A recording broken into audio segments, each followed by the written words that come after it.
আমাকে টপিক দেওয়া হয়েছে, আজকে এই আলোচনা হবে। আমার যে বিষয়টা সেটা হচ্ছে দাম্পত্য জীবন, মানে স্বামী স্ত্রীর জীবন, একে অপরের কর্তব্য দায়িত্ব। আল্লাহ রাব্বুল আলামিন বলছেন যে পুরুষ ব্যক্তিরা মহিলাদের প্রতি অভিভাবক, হাকিম, মালিক। কারণ কি? এই জন্যই যে আল্লাহ পাক তাদের মধ্যে এক অপরের প্রতি তথা পুরুষকে মহিলার উপর প্রাধান্য দিয়েছেন, ফজিলত দিয়েছেন। আর এই জন্যই যে পুরুষ মহিলার প্রতি নিজের সম্পদকে ব্যয় করে। দুটি কারণ আল্লাহ রাব্বুল আলামিন এখানে বলছেন। এই পুরুষ যে মহিলার উপরে হাকিম, মহিলার অভিভাবক, মহিলার মালিক, তার কারণটা কি? দুটি কারণ এখানে উপস্থাপন করেছেন। একটা হচ্ছে কি, পুরুষকে আল্লাহ পাক সম্মান দিয়েছেন মহিলার উপরে বেশি। আর দ্বিতীয় কারণ, ওই পুরুষ নিজের সম্পদকে খরচা করে মহিলার উপর। এই দুটি কারণের জন্য এই পুরুষরা হচ্ছে মহিলার উপর অভিভাবক। আল্লাহ পাক নিজেই অভিভাবক বলছেন, মালিক বলছেন কাকে? পুরুষকে।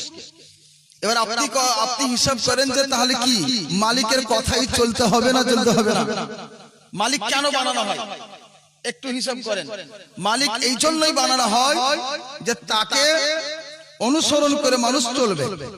প্রত্যেকটা জিনিস যেখানে দুই চারজন ব্যক্তি হবে, যেখানে দু চারটি সংখ্যা হবে, ওই জায়গায় দেখবেন মালিকানা কারো হবে।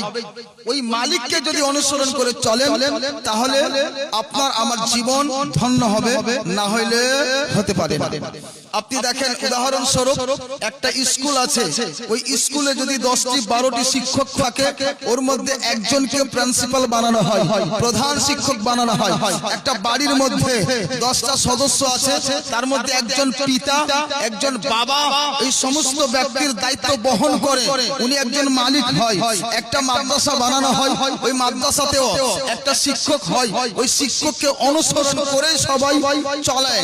ওই শিক্ষকের আইন হিসাবে তাকে ফলো করে সবাই ওই মাদ্রাসার আইনগুলোকে ফলো করে জীবন যাপন করে, মাদ্রাসাকে চালায়।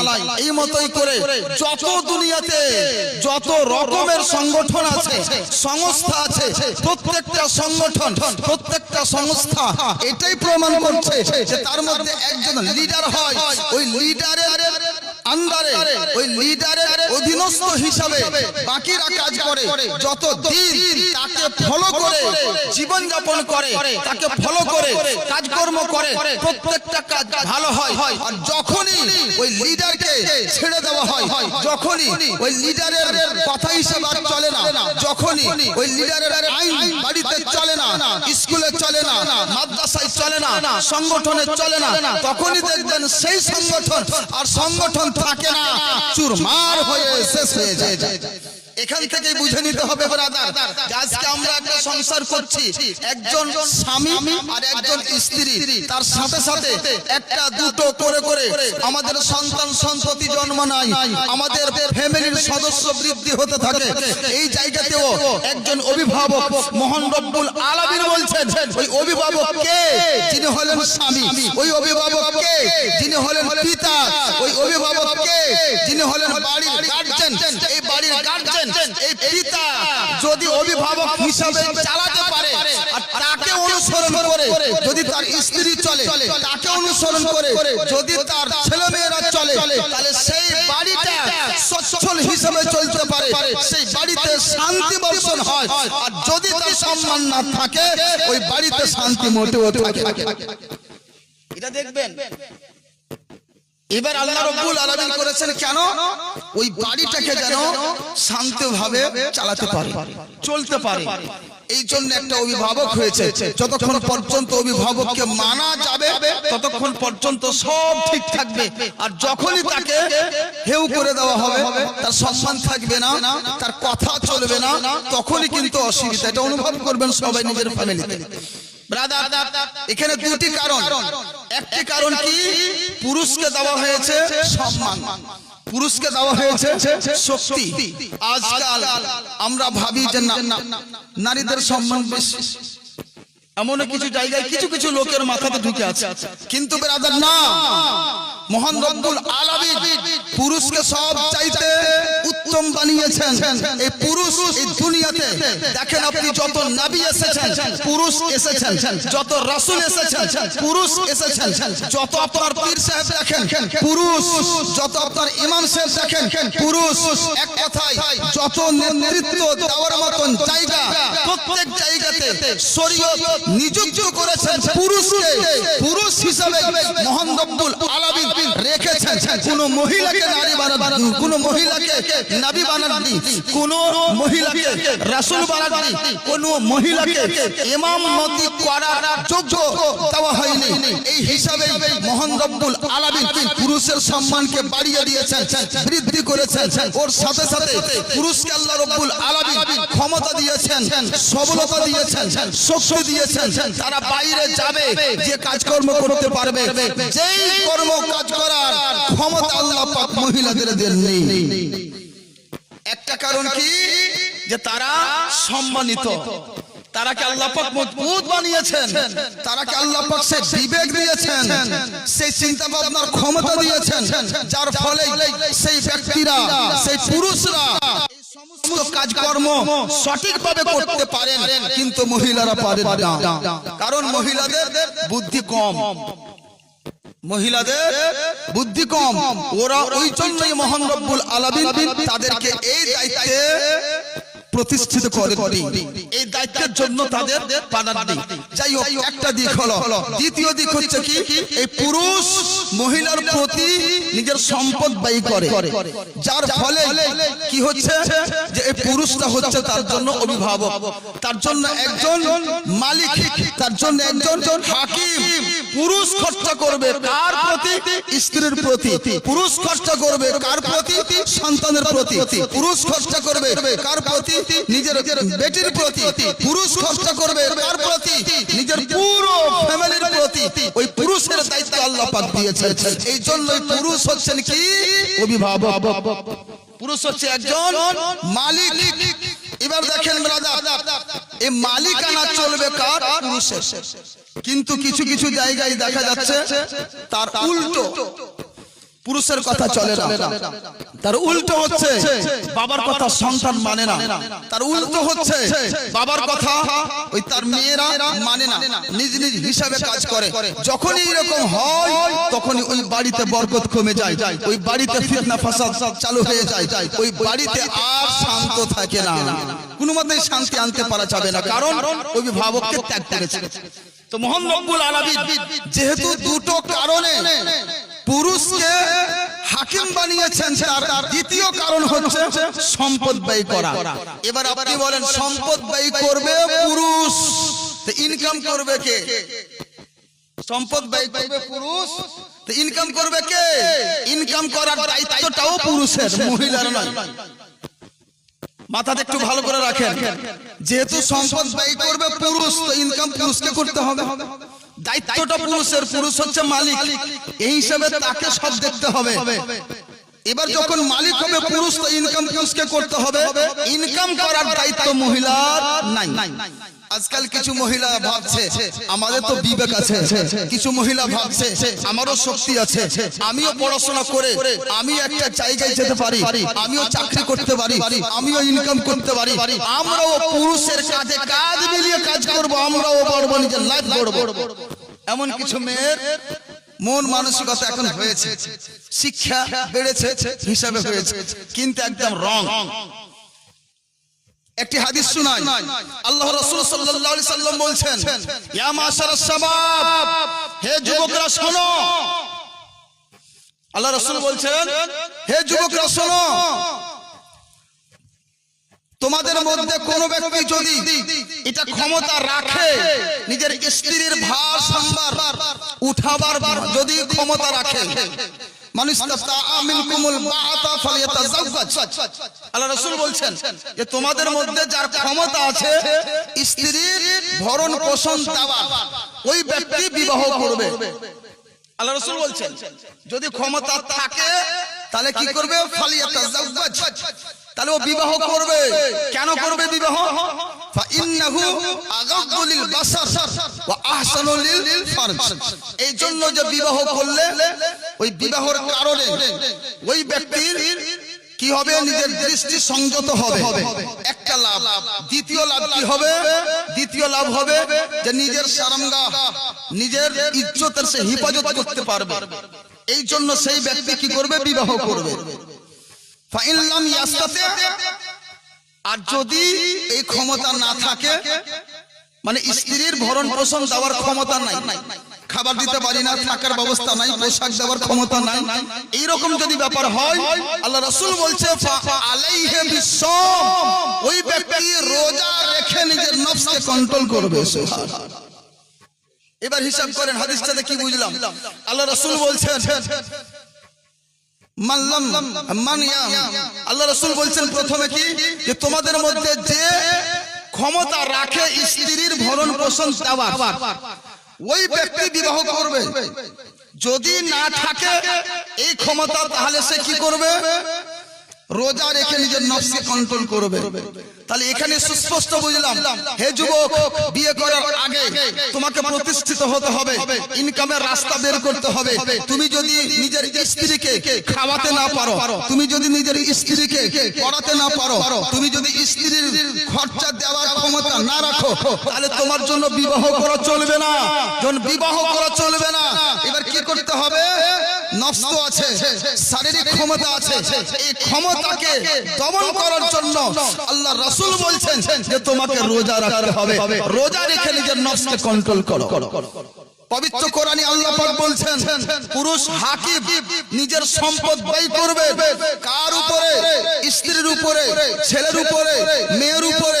ওই মতই এই পবিত্র হাদিসে আল্লাহর রাসূল পরিষ্কার করে দিলেন তোমরা বিবাহ করবে, যদি তার খরপোশ দেওয়ার ক্ষমতা থাকে তাহলে বিবাহ করবে, না থাকলে তোমরা বিবাহ করবে না। এবার আপনি বলেন যে এই দায়িত্বটা কার হলো? সুস্পষ্ট কোরআন থেকে হাদিস থেকে যা বুঝলাম, এটাই বুঝতে পারা যাচ্ছে যে পুরুষের দায়িত্ব, পুরুষ খরচা করবে, ইনকাম করার দায়িত্ব পুরুষের, মহিলার নয়। কিন্তু ওই যে মহিলা ভাবছে যে না আমিও করব, এখন মহিলা যখন ইনকাম করতে লাগবে তখন খরচা করবে না। এবার কি করবে? ইনকাম করে আসলো, আমি কম, আমিও তো ইনকাম করি, আমিও তো টাকা দিই, আমিও তো খরচা দিই। যখন এই সমস্ত কথা চলে আসবে, যে খরচা দিবে তারই কথা চলবে, যে খরচা দিবে না তার কথা চলবে। এটা আমাদের বাস্তব, আমরা দেখতে পাই। একটা বাবা যতদিন ইনকাম করে, ওর অধীনস্থ হিসেবে যারা থাকে তার সন্তান তার কথা শোনে। কিন্তু যখন সন্তান ইনকাম করতে লাগে, বাবার ইনকাম থাকে না, তখন আর বাবার কথা বাড়িতে চলে না। যে ইনকাম করে, বাবা 70 বছর, 80 বছর, 100 বছরের হয়ে গেলেও ওই বাবার কথা আর থাকে না। ওই একটা যদি 15 বছরের ছেলে হয়, 20 বছরের ছেলে হয়, 50 বছরের ছেলে হয়, ওর যদি ইনকাম জোর থাকে, ওই ছেলের কথা চলে, বাবার কথা চলে না। কি ঠিক কেনা বলেন? ভুল বলছি? যে ইনকাম করে তার কথা চলে, বাবার কথা চলে না। অনেক বাবা দাদা এখানে আছেন, আপনাদের অভিজ্ঞতা হবে, আমি যা দেখছি তাই বলছি, আমার অভিজ্ঞতা আমি বলছি। আমি দেখতে পাচ্ছি বাবার ইনকাম যখন কমে যায়, তার হুকুম আর চলে না বাড়িতে, এরকমই দেখা যাচ্ছে। কারণ ছেলের ইনকাম, বাবাও তখন ছেলে সেজে যান, ছেলেকে 2 টাকা চাইবে, চাওয়ার ক্ষমতা হয় না, কারণ ছেলে ইনকাম করে, ছেলে যা বলে তাই বাবাকে শুনতে হয়, এইরকমই হয়ে যায়। কিন্তু ব্রাদার এমনটা নয়, এই জায়গাতে এমনটা করতে হবে না। উনি বাবা, তার সম্মান অনেক উঁচুতে। আল্লাহ রাসূল সাল্লাল্লাহু আলাইহি সাল্লাম বলে দিয়েছেন হুমা জান্নাতুকা নারুকা, পিতা মাতাই তোমার জান্নাত আর পিতা মাতাই তোমার জাহান্নাম। ব্যাপারটা কি? যে পিতা মাতাকে যদি সন্তুষ্ট রাখতে পারেন তাহলে আপনার জন্য জান্নাত, আর পিতা মাতাকে যদি অসন্তুষ্ট করে দেন তাহলে আপনার জন্য জাহান্নাম রাখা আছে। তো তাদের সম্মান এক জায়গায় আলাদা দিক। এবার বুঝলাম এখানে যে খরচা করবে তার হুকুম চলবে, আমাদের সমাজের মধ্যে এটা দেখা যাচ্ছে। ওই মতোই যখন স্ত্রী ইনকাম করতে শুরু করবে, চাকরি করে টাকা নিয়ে আসবে, স্বামীর হাতে দেবে বা নাই দেখে, ওই স্ত্রীর তখন একটা ভিতরে ক্ষমতা বেড়ে যাবে, আমার দরকার নাই স্বামী, আমি আর অন্য কিছু করে চলে যাব। কিন্তু ব্রাদার মাথায় রাখেন, ওই স্ত্রী যখন এইরকম মন মানসিকতা হয়ে যাবে তখনই কিন্তু বিপদ দাঁড়িয়ে যাবে, বাড়ির শান্তি দূর হয়ে যাবে, বাড়িতে ঝামেলা সৃষ্টি হয়ে যাবে, বাড়িতে একটা বড় সাথে সব সময় অনীহা সৃষ্টি হবে। এই জন্যই দায়িত্বটা পুরুষের আছে, মহিলার নাই। কিন্তু মহিলাকে বুঝাবে কে? আমিও তো পড়াশোনা করেছি, আমিও তো হাই র্যাঙ্কে পাস করেছি ভাই, আমিও তো কিছু করতে পারবো। আমি মা বোনদেরকে বলবো, মা বোন ইনকাম করার জন্য আল্লাহ পাক তোমাদের সৃষ্টি করেননি, তবে কিসের জন্য করেছেন? তোমাদের সৃষ্টি করেছেন স্বামীর বাড়ি ঘর হেফাজত করার জন্য, স্বামীর বাচ্চা কাচ্চাকে দেখভাল করার জন্য, স্বামীর হিসাবে চলার জন্য, স্বামী বাড়িতে না থাকলে তার সমস্ত জিনিসের হেফাজত করার জন্য, বাড়ির কাজ কাম রান্না পাকা করার জন্য আল্লাহ পাক আপনাকে সৃষ্টি করেছেন। এই মন মানসিকতা রেখে যদি আজকে চলি, আমাদের এই বিশ্বের মধ্যে আলহামদুলিল্লাহ 80% গুনাহ কমে যাবে। কত? 80% গুনাহ কমে যাবে যদি আজকে এই মহিলারা বাড়ির মধ্যে অবস্থান করে। এই জন্যই আল্লাহ পাক পবিত্র কোরআনে বলেছেন, ওয়াকারনা ফি বুয়ুতিকুন্না, হে নবী আপনার স্ত্রীদের বলে দিন ওরা নিজের বাড়ির ভিতরেই অবস্থান করবে, বাইরে যাবে না। কিন্তু দুঃখের বিষয় আজকে মহিলারা সব জায়গা দখল করে বসেছে। আপনি যান হাট বাজারে যাবেন, সেখানে মহিলার ভিড়। আপনি দেখবেন কোন দোকানে, কাপড়ের দোকানে যান, সেখানে মহিলার ভিড়। কোন মুদিখানার দোকানে যান, সেখানেও মহিলার ভিড়। আপনি যান ওই ঈদের সময় দেখবেন বড় বড় শহরে দেখবেন মহিলার ভিড়, মনে হচ্ছে পুরুষ বাড়িতে নাই, মহিলারাই সবকিছু করতে জানে। খবরদার, মহিলাকে বাড়িতে রাখেন। আপনি বেটিকে বলেন, আপনার স্ত্রীকে বলেন, আপনার কি কি প্রয়োজন আছে একটা লিস্ট করে নেন। ওই লিস্টটা হিসাবে আপনি বাজারে গিয়ে দোকানদারকে দিয়ে দেন, এতে যা কিছু সামানের নাম আছে সবটাই দেন, সেখান থেকে নিয়ে এসে বাড়িতে আপনি দেন। দায়িত্ব আপনার, আপনার স্ত্রী, আপনার বেটির দায়িত্ব না দোকানে গিয়ে সামান কিনে। আপনি ভাববেন তাহলে কি মহিলাদেরকে তাহলে ঘরের মধ্যে বন্ধ করে দেন? না বাবা, তাদের ঘরের মধ্যে বন্ধ করে রাখাটাই প্রয়োজন, কারণ আল্লাহ পাক তাদের এই জন্যই সৃষ্টি করেছে। উদাহরণস্বরূপ আপনাকে বলি, এখন আমরা জল পান করি, এই জলটা কোথা থেকে আসে? মাটির ভিতর থেকে উৎপাদন হয় না, জল আসে। এই জলটা কি করি? এই মানুষের ভিতরে একটা মেশিন আছে, এই মেশিন আমরা ব্যবহার করি, মুখ দিয়ে খাই, মেশিনে যাই, ভিতরে যা কিছু আছে সব প্রসেস করে বেরিয়ে যায়। এই জলটা আল্লাহ পাক সৃষ্টি করেছেন মানুষের মেশিনের জন্য, মাথায় রাখবেন। আর একটা তেল সৃষ্টি হয় এই জমি থেকেই। এখানে শ্যালো মেশিন চলে তো অনেক, শ্যালো মেশিন একটা ডিজেল ব্যবহার করা হয়। এই ডিজেলটা কোথা থেকে আসে? আকাশ থেকে আসে কি? না, এই জমি থেকেই আল্লাহ পাক দিয়েছেন। বিশেষ বিশেষ জায়গায়, সব জায়গায় পাওয়া যায় না। এই মাটির ভিতর থেকে ডিজেলও এসছে। ডিজেলের কাজ কি? শ্যালো মেশিনে ব্যবহার করা। এবার যদি কোনো ব্যক্তি বলে জলও তো মাটি থেকেই এসছে আর এই ডিজেলটাও মাটি থেকেই এসেছে, দুটোই তো একই। না, আমি আজ থেকে আর জল পান করব না, ডিজেল পান করব, মানুষটা বাঁচবে? বাঁচবে? হানা করেন, বাঁচবে? বাঁচবে না। ওই মতোই কোন কৃষক যদি বলে ডিজেলের এত দাম, আমি ডিজেল ব্যবহার করব না, আমি ওই জল মেশিনে দিয়েই পানি পাঠাবো, মেশিনটা চলবে? চলবে না। এবার কি বুঝলাম ব্রাদার? বুঝে নিতে হবে, যেমন জল মাটি থেকে সৃষ্টি, যেমন ডিজেল মাটি থেকে সৃষ্টি, কিন্তু জলের উদ্দেশ্য মানুষের মেশিনে ব্যবহার করা, ডিজেলের উদ্দেশ্য ওই শ্যালো মেশিনে ব্যবহার করা। ও যদি উল্টো পুল্টো করে দেন, শ্যালো মেশিনের ডিজেল মানুষের মেশিনে দেন, মানুষ বাঁচবে না। মানুষের জল শ্যালো মেশিনে দেন, শ্যালো মেশিন বাস্ট হয়ে যাবে, চলবে না। এই মতোই ব্রাদার, বুঝা গেল শ্যালো মেশিনে যেটা চলছে ডিজেল, তার উদ্দেশ্য আলাদা আর জলের উদ্দেশ্য আলাদা। যদিও দুটোই মাটি থেকে উৎপাদিত, তার সত্ত্বেও দুটোর উদ্দেশ্য আলাদা। দুটো যদি অন্য অন্য জায়গায় যায় তাহলে চলতে পারবে না।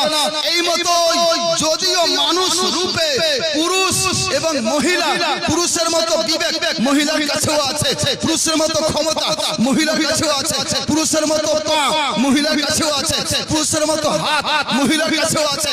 পুরুষও কাজ করতে পারে, বিশেষ বিশেষ কাজ মহিলারাও কাজ করতে পারে। কিন্তু ব্রাদার মনে রাখেন, মহান রব্বুল আলামিন এই মহিলাদেরকে এই জন্য সৃষ্টি করেননি যে তারা পুরুষের মতো বাইরে গিয়ে কাজ করবে, তারা ইনকাম করবে। করেন কি? যদি পুরুষের কাজ মহিলা করতে লাগে, মহিলার কাজ পুরুষ করতে লাগে, তাহলে সারা বিশ্বই ধ্বংস হয়ে যাবে। এবার কি করতে হবে? তাহলে এটা মানিয়ে নিতে হবে। এটা কি করতে হবে? মানিয়ে নিতে হবে যে আল্লাহ পাক ওদের এই জন্যই সৃষ্টি করেছে, তো ওই কাজটাই তাদের করতে হবে। এখন যদি কেউ বলে গরু, প্রত্যেকদিন এই কসাই গরু জবাই করছে আর খাচ্ছে মানুষ, কেমন লাগে না একটা?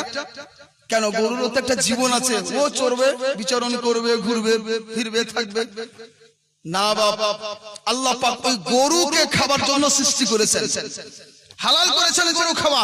তো হালাল আছে আমাদের জন্য, ছাগল খাওয়া হালাল আছে, হালাল করে আমরা খাই, মানুষ খাই। তাহলে এটাকে কেউ যদি বলে যে না এটা চলবে না, তাহলে উল্টো। কারণ আল্লাহ রাব্বুল আলামিন তাকে এই জন্যই সৃষ্টি করেছেন, এই জন্যই চলবে। গরু ঘাস কেন খাবে? আরে না খাবে তো বাঁচবে কি করে?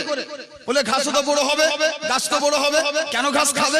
এইরকম যদি প্রশ্ন করতে লাগে সারা বিশ্ব তছনছ হয়ে যাবে, চলতে পারে না। এই জন্য আপনাকে মেনে নিতে হবে আল্লাহ পাক পুরুষকে ইনকাম করার জন্য বানিয়েছেন, ইনকাম করবেন পুরুষ, আর মহিলাকে বাড়িতে থাকার জন্য বানিয়েছেন, পুরুষের কাজ কাম দেখার জন্য বানিয়েছেন, বাড়ির রান্না করার জন্য বানিয়েছেন, বাড়ির পুরুষের সমস্ত দায়িত্ব বাড়ির বহন করার জন্য বানিয়েছেন। তাকে এটা মানিয়ে নিয়ে ওই কাজটাই করতে হবে। কিন্তু আজকাল পারা যায় না বাপ। দেখি পুরুষও চাকরি করে আর স্ত্রীটাও চাকরি করে। এক জায়গায় ভাড়া ছিল, হযরত চাক্ষুষ ঘটনা বলছি, পুরুষ হাই স্কুলের মাস্টার, স্ত্রীও হাই স্কুলের মাস্টার। চলে গেল 2 দিনে, মহিলাটা একটু কাছে আসছে, প্রত্যেকদিন বাড়িতে আসে, বাড়ি থেকে আসা যাওয়া করছে। কিন্তু পুরুষ হচ্ছে অন্য ডিস্ট্রিক্টে, ওখান থেকে যখন আসছে এই বাড়িতে সাপ্তাহিক হিসাব দাও, ও বলছে তুমি দাও, ও বলছে তুমি দাও। এই নিয়ে নিয়ে সপ্তাহে একদিন শনিবারে বাড়ি আসে, রবিবার বাড়িতে থাকে, সোমবারে আবার সকাল সকাল স্কুল চলে যেতে হয়, গিয়ে আবার থাকে, আবার শনিবারে আসে। এই একটা দিন সপ্তাহে বাড়িতে থাকে মাস্টার সাহেব আর মাস্টারনি সাহেবা উভয় থাকে। কিন্তু একটা দিন উভয়ের মধ্যে হিসাব করতে করতে সময় পার। জীবনের শান্তি, দাম্পত্য জীবনের যে শান্তি, সুমধুর জীবনকে তারা স্বর্গ না বানিয়ে নরক বানিয়ে বসে আছে। কিন্তু বাবাজি আগে যদি শুধু পুরুষটা ইনকাম করত তাহলে এই বিষয়টা কিন্তু হতো না। ওই মহিলা তার কথা শুনতো, ওই মহিলা যখনই আসতো আকাঙ্ক্ষিত থাকতো আমার স্বামী আসবেন আজকে। এবার কে করবে? স্বামীও ইনকাম করে আসলো, স্ত্রীও আসলো, দুজনই তো ক্লান্ত, কে কার খেদমত করবে? সমস্যা। এই জন্য বাবা মনে রাখেন, আজকে আমাদের মাঝে এটা একটা বড় ক্যান্সার ঢুকেছে।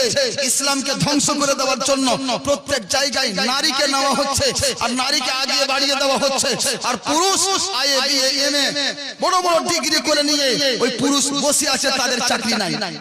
কোথায় আছে? আপনার কানটা সোজা মনে না ধরে ব্যাকা ভাগে কান ধরছে আপনার, আর আমরা সব পাগল চলে যাচ্ছে। একটা মহিলার জন্য একটা পুরুষ জরুরি, তার হেফাজত করবে। কিন্তু দুঃখের বিষয় যে দেখেন চৌরঙ্গিতে দাঁড়িয়ে একটা মহিলা লাঠি নিয়ে পুরুষের হেফাজত করছে। আস্তাগফিরুল্লাহ। ও আবার মুসলমান মহিলা, বুঝতে পারলেন? দেখবেন চৌরঙ্গিতে যাবেন, মহিলারা ডান্ডা নিয়ে, মহিলারা চৌরঙ্গিতে দাঁড়িয়ে আছে। আশ্চর্য, ওই মহিলা যার হেফাজতের জন্য রাত্রে যদি বের হয়, তার হেফাজতের জন্য একটা পুরুষ প্রয়োজন। পুরুষ ছাড়া নিজের হেফাজত করতে পারে না। ওই মহিলা আবার রাত 12টা কি রাত 1টা কি অন্য পুলিশের সাথে সে আবার যায় চোর ধরতে। আল্লাহ আল্লাহ বাঁচাই। যাই হোক ব্রাদার, তো আল্লাহ রাব্বুল আলামিন পবিত্র কোরআনে যেটা বললেন, দুটো বিষয় দিচ্ছেন। কি? একটা বিষয় হচ্ছে পুরুষ যেটা সম্মানিত, এবং পুরুষ নিজের সম্পদ মহিলার উপর খরচ করে, এই জন্যই ওই মহিলা ওই পুরুষের কথাই চলবে। ওই মহিলা ওই পুরুষ যা বলবে তা ফলো করবে। ওই মহিলার কাজ ওই পুরুষের সমস্ত দায়িত্ব বাড়ির বহন করবে। এটাই হচ্ছে ব্যাপার। আল্লাহ রাসূল সাল্লাল্লাহু আলাইহি সাল্লাম যে হাদিসটি বললেন, এই হাদিস থেকে আমরা সুস্পষ্ট বুঝতে পারলাম। এবার আপনাকে নিয়ে আসি যে আল্লাহ রাসূল সাল্লাল্লাহু আলাইহি সাল্লাম তো বললেন পুরুষ হচ্ছেন একজন অভিভাবক, একজন মালিক, একজন হাকিম। তার কথা মানতে হবে, শুনতে হবে। উভয়ের দাম্পত্য জীবনে এক অপরের প্রতি হুকুম আছে, দায়িত্ব আছে। এমন না যে উনি স্ত্রী, তার জন্য উনাকে দাসীর মতো খাটান, এমনটাও যেন না হয়। পবিত্র কোরআন সুন্দর করে একটা দিশা দিয়ে দিয়েছেন, রাস্তা দিয়েছেন, গাইডলাইন দিয়েছেন। আল্লাহ রাব্বুল আলামিন বলেন, হুন্না লিবাসুল লাকুম ওয়া আনতুম লিবাসুল লাহুন্না। মহিলারা তোমাদের জন্য পোশাক আর তোমরা মহিলার জন্য পোশাক। সুবহানাল্লাহ, কত সুন্দর কথা, ছোট্ট একটা কথা। আল্লাহ রাব্বুল আলামিন পবিত্র কোরআনে বলছেন কি? পুরুষ মহিলার জন্য পোশাক আর মহিলা পুরুষের জন্য পোশাক। এই পোশাক থেকে কি বুঝাচ্ছেন? অনেক কিছু বুঝার আছে, এই কিছু ব্যাখ্যা আপনাদের দিই। পোশাকের কাজ কি? পোশাকের মূল কাজ হচ্ছে শান্ত দেওয়া। পোশাকের মূল কাজ কি? শান্ত দেওয়া। প্রথমত আজকে আমি পোশাক পরে আছি, শান্ত পাচ্ছি, শান্তি পাচ্ছি। যখন ঠান্ডা বেশি লাগবে তখন বেশি অনুভব করবেন। তার একটা কাজ। এখান থেকে আল্লাহ রাব্বুল আলামিন বুঝাতে চাইলেন যে যেমন মহিলা পুরুষের জন্য পোশাক, পুরুষ মহিলার জন্য পোশাক। এখানে বুঝাতে চাইছেন, শোনো, যেমন পোশাক পরলে শান্তি হয়, ওই মতোই পুরুষ মহিলাকে বিবাহ করে আসলো, ওই মহিলা যেন পুরুষের জন্য শান্তি হয়, ওই পুরুষ যেন ওই মহিলার জন্য শান্তি হয়। আর একটা দিক কি? পোশাক আপনার সৌন্দর্য বাড়ায়, দেখতে ভালো লাগে, তাই না? আজকে যদি আমি আব্দুল আজিজ এসছি এখানে, আজকে যদি মাথাতে পাগড়ি না লাগাতাম, যদি এরকম চকমকে জুব্বা না পরতাম, শুধু সিম্পল এসে বসে যেতাম, ভালো লাগতো? ভালো তো হতো না। এটা সৌন্দর্য দেখায়। খালি গায়ে মানুষ ঘুরলে ভালো লাগে না, কিন্তু যদি পোশাক থাকে ভালো লাগে, সৌন্দর্যকে বাড়ায়। এখানে বুঝে নিতে হবে, একজন পুরুষ একজন মহিলার সৌন্দর্যকে বাড়ায়, একজন মহিলা একজন পুরুষের সৌন্দর্যকে বাড়িয়ে দেয়। তাহলে কি হবে? পুরুষকে ভালো হতে হবে। পুরুষ যত ভালো হবে তত মহিলাও সম্মান পাবে, মহিলা যত ভালো হবে তত পুরুষও তার সম্মান পাবে। আজকে দেখেন কিনা তো মৌলভী সাহেবের স্ত্রীকে মৌলভী সাহেব নি বলা হয়, তাই না? দেখা যাচ্ছে আলিফ বা তাও জানে না, কিন্তু মৌলভীর সাথে বিয়ে হয়ে গেছে তো ওই জন্য কি মৌলভী সাহেব নি কয়। ও মাদ্রাসা দেখেনি, পড়েনি, আলিফ বা তাও জানে না, তবু বলা হয়। মাস্টারের স্ত্রীকে কি বলা হয়? মাস্টারনি, তাই না? দেখা যাচ্ছে যে ও কিছুই জানে না, অথচ মাস্টারের সাথে বিয়ে হয়েছে, সেই জন্য তাকে মাস্টারনি বলা হচ্ছে। এই মতে হিসাব করেন ডাক্তারের ব্যাপার। ডাক্তার উনি ডাক্তার, কিন্তু যার সাথে বিয়ে হয়েছে সে ডাক্তার নয় বাস্তবে, কিন্তু ডাক্তারের সাথে বিবাহ হয়েছে তার জন্য ডাক্তার।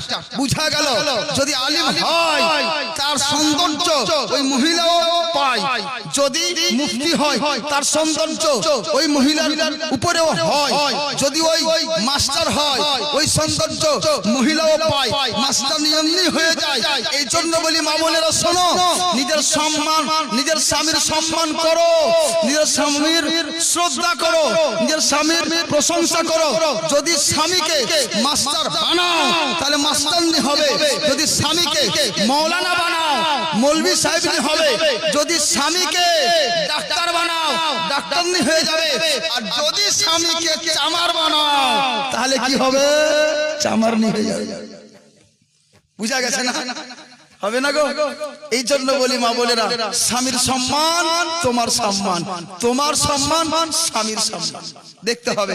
অনেক মহিলা আছে স্বামীর সম্মান করে না, স্বামীর প্রশংসা করে না, এদিক ওদিক শুধু স্বামীর গিল্লা গিয়ে বেড়ায়, প্রশংসা নাই, উল্টো কথা, ভালোটাও খারাপ লাগে না। খবরদার, বিবাহ যেহেতু হয়েছে, স্বামী আপনার মাথার তাজ, সব সময় স্বামীর প্রশংসনীয় কথা বলবে, সব সময় স্বামীর শ্রদ্ধা রাখবে, সব সময় স্বামীকে উঁচুতে রাখবে।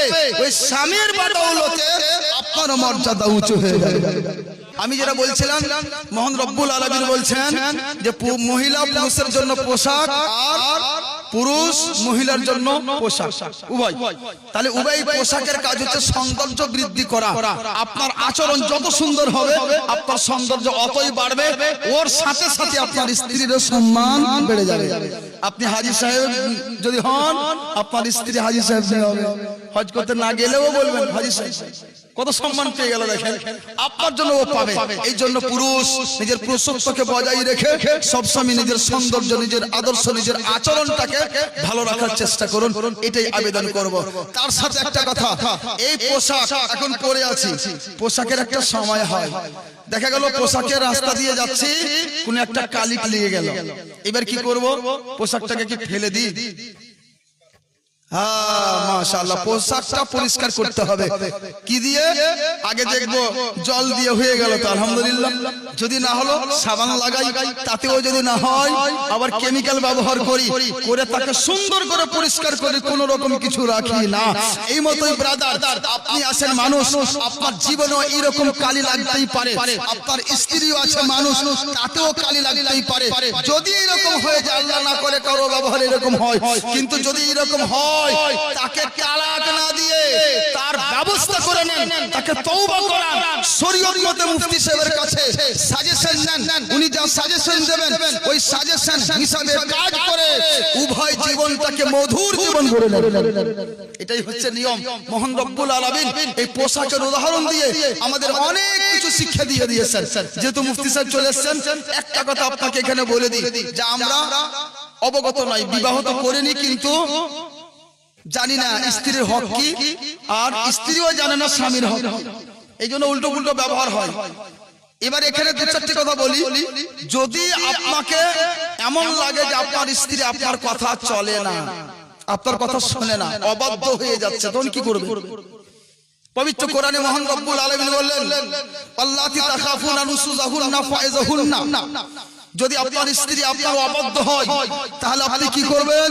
প্রথমত তাকে বুঝাবেন, ফাইজাহুন্না, তাকে বুঝাবেন, নিজে বুঝান, না পারলে তার মাতা পিতা দিয়ে বুঝান, না পারলে কোন মৌলভী মুফতি সাহেব দিয়ে বুঝান, না পারলে যত রকমের বুঝানোর কৌশল আপনি ধর্মীয় হিসাবে শরীয়ত মতে সমস্ত কৌশল ব্যবহার করেন। তাতে যদি না হয়, দ্বিতীয় স্টেপে আল্লাহ পাক বলছেন ওয়াহজুরহুন্না ফিল মাদাজি', তাহলে তুমি তাকে তার থেকে বিছানা আলাদা করে দাও। এক বাড়িতে থাকো, এক ঘরে থাকো, কিন্তু তার কাছে ঘুমায়ও না, বিছানা আলাদা করে নাও।